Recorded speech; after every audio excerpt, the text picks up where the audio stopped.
موږ خو ډېرې چغې وهلې چې دا موضوع مه بحث کوئ، د کرکټ بورډ او لوبغاړو لپاره تاوان ده، خو تاسو یې نه پرېږدئ. نو د دې ویډیو په اړه ما هم پوره ځان خبر کړ او ومې غوښتل چې دلته له تاسو سره هم اصل حقیقت او اصل خبره شریکه کړم. په دې ویډیو کې لیدل کېږي چې راشد خان په غوسه دی او را روان دی او د کرکټ بورډ اجرایي مشر ته په غوسه کې څه خبرې کوي.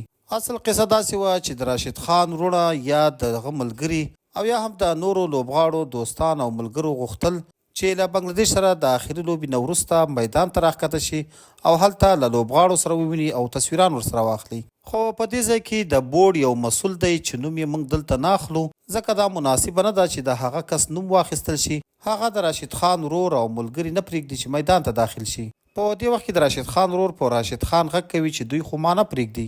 راشد خان ورځي او د کرکټ بورډ هغه مسؤل کس ته وایي چې دا زما ورور دی او دا نور کسان هم زه پیژنم، ملګري مې دي، دوی را پرېږده.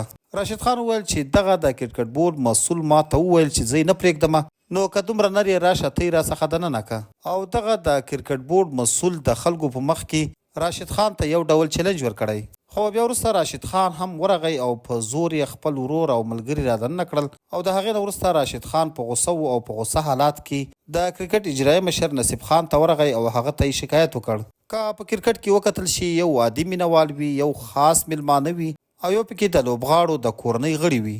ملګرو موږ ته وایي چې راشد خان خو د افغانستان د کرکټ سټار دی او دغه کوم میلمانه چې و په دغو کې یو ورور او ملګري وو، نو هیڅ پروا نه وه چې د کرکټ بورډ دغه مسؤل د راشد خان په غوښتنه د هغه ورور او د هغه میلمانو ته اجازه ورکړې وی چې د ګراوند منځ ته راښکته شوي وی. راشد خان او نورو لوبغاړو ته یې مبارکي ورکړې وی. قدرمن دوستانو، تاسو یې په اړه څه نظر لرئ؟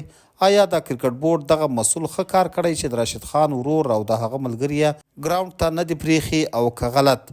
نظر مو راسره په کمنټ کې خامخا شریک